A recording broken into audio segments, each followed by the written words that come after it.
I want to talk a little bit about the changes that I've made in my tracking, and it's only happened within the last couple of days. I did quite a bit of research. As I'm trying to stay at maintenance, I'm thinking about how, um, like, maintenance is like meaning the same amount of calories in as calories out, but my trackers aren't exact, right? Like my Garmin isn't going to be able to tell me exactly how many calories that I have burned. And Cronometer is not going to be able to tell me exactly how many calories I've taken in.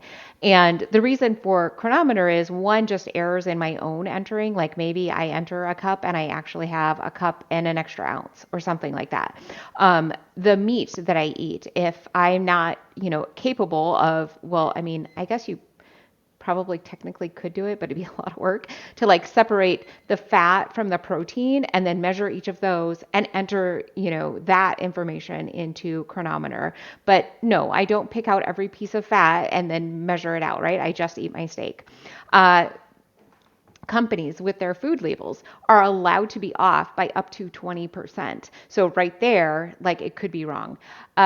If you like go out to eat, those numbers can be wildly wrong, like very, very wrong. So, just what's going to be in Chronometer is not going to be exact. And so I was doing some research on that and trying to figure out the best way for me to be able to get as close as possible to being exact, which it's not ever going to be, but just to get as close as possible so I don't have to kind of wonder or worry about, well, I know it says that I'm in, say, a 700 calorie deficit, but am I really in like a 900 calorie deficit or am I really in like a 300 calorie deficit? Which I mean 300 is fine, but I just don't want to have really huge deficits and I don't want to be in a surplus is really how it is for me.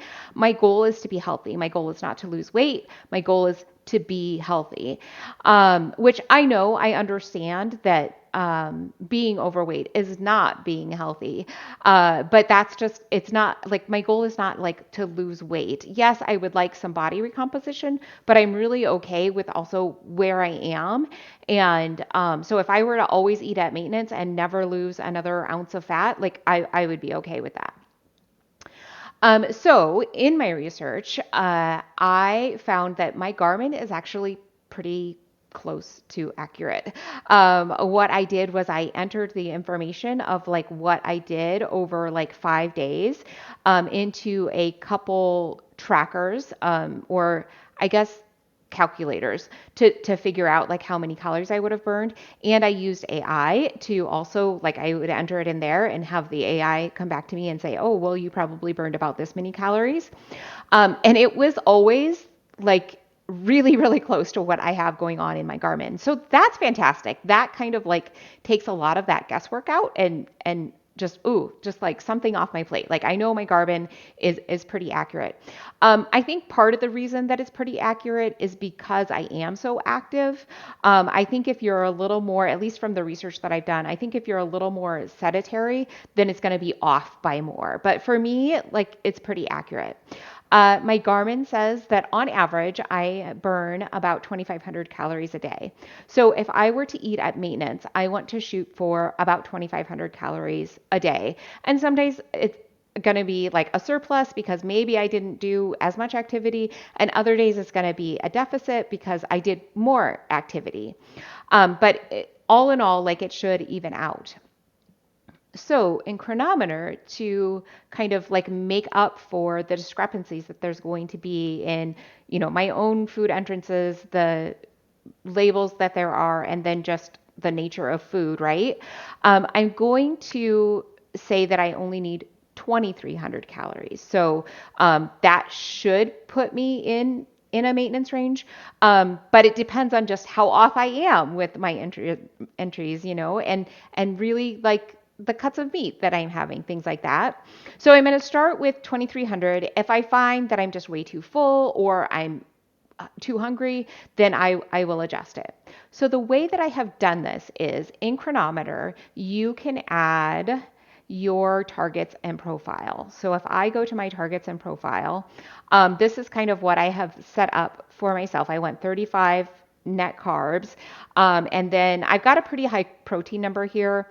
I really only need like 145 grams of protein. If you go by like lean body mass, 1 pound, 1 gram of protein per pound of lean body mass. However, I am getting older. I'm 46, I think. And as you get older, you do need more protein. So, like by the time I'm like 60, I want to have bumped up my protein by 25% from that 145. So, I do just want to be eating a bit more. But also, this number will include my incomplete proteins that are in my diet. So that would be like pork rinds or collagen or bone broth, things like that are incomplete proteins.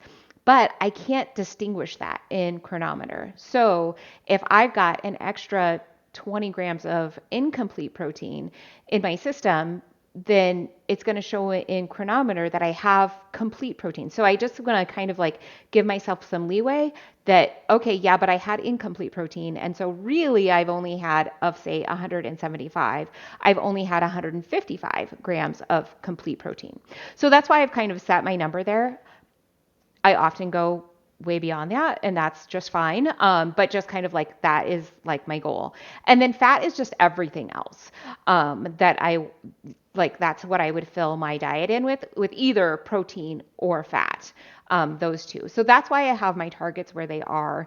And then it shows my energy target of 1444. So what this is you can enter, I think it's here. No, it's down here.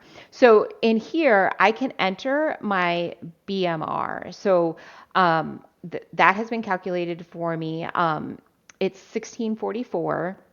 I can't remember where I got that number from. Like, I don't know if it was my DEXA scan or if it was like some calculator or it might have even been my Garmin watch, but it's 1644. So in Cronometer, I have entered it as 1444.